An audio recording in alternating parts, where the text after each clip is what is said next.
agenda. Yeye anajuaje kama tuko na agenda? Anasema nyinyi agenda yenu one term ni kumtoa tu Ruto must go. Anafikiria sio agenda kubwa. Anauliza basi sasa akiondoka sasa hiyo ndio agenda. Hakuna agenda kubwa kwa Kenya saizi kama hiyo.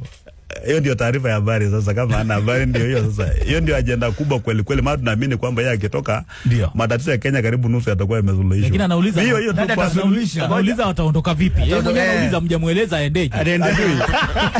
Sasa hiyo ndio shida nyingine tena. Unajua ajui jinsi mtakavyomuondoa, haelewi mnabadilisha. Labda leo mueleze, labda atajikuta tu nyumbani. Maana sheria iko very clear. Rais anaondolewa tu kisheria. Kwa njia ya katiba wakati wa uchaguzi, tutaenda kwa kura, watu watapiga kura, tunaamini tutamshinda. Alafu ataenda nyumbani. Kama atakosa kuenda nje kumpeleka nyumbani, mliona wakati mzee Moi alitoka.